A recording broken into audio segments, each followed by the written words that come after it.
We became official apprentices when we were 13 years old, but Mom's been in this since she was 13, so we've been doing it since birth, pretty much. I'm studying theater design and production. And I'm doing studio art. Very art driven, and so like I do a lot of costumes. I really like costuming, so like that's why I get put on the clothes that we sculpt, and all the wrinkles and the details on those. And then I'm in charge of the faces. Cool. I also went to UNI, but my entire apprenticeship, well, like midway through my apprenticeship, I started UNI because I started in middle school through high school. And so this white shirt she's wearing is the one I got going into freshman year. And I wore it the whole time I was sculpting, and now it's been inherited down. So that's been our butter sculpting. So it's been photographed in the cooler lots and lots of years. Yeah. Clearly we're using the Panther's jersey because he's representing UNI in this sculpture. However, when I think of Kurt Warner, this face just looked a little young. And I think a lot of people remember him as like the Rams player or late, the Barnstormers era. And so we went with the Panthers uniform, but we're using photos from his professional career for the facial features. I think the picture you actually mostly used, Grace, was a Cardinals jersey. Because it was hard to find pictures of him without a helmet on.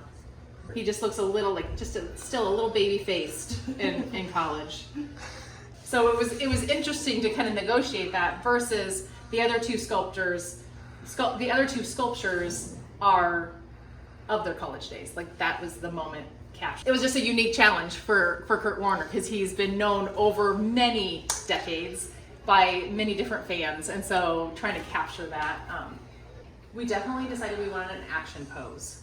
But out of the three of us that are the primary sculptors, none of us have played football. So there's this motion where you have a football and you're bringing it back and your hand is like this, but then you go to throw it and your hand rotates.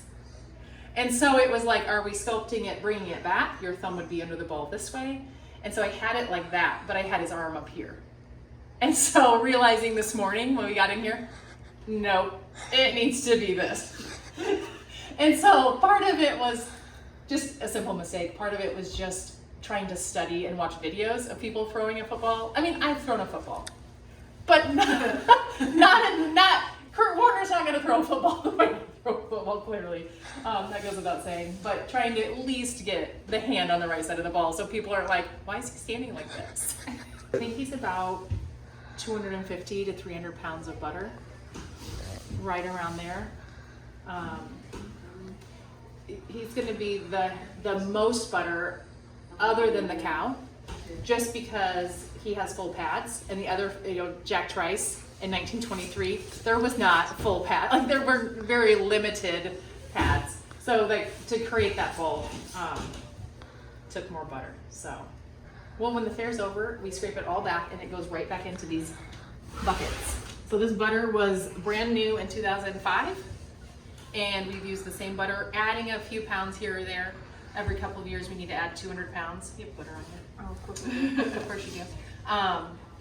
And then, but the majority of this butter is from 2005. So it is recycled. We pack it back in these. It goes in cold storage for the entire winter, and we can bring it back out and make it into something different. Getting the armature right. Getting the armature right. And the hardest armature, having to take them apart, put them back together. Yep.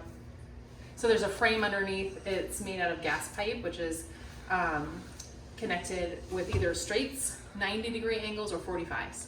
And we were like, no, we don't want 45. We don't want 90. So we have to figure out a way to make, some other angles. So combining those angles and then using some wood structure too.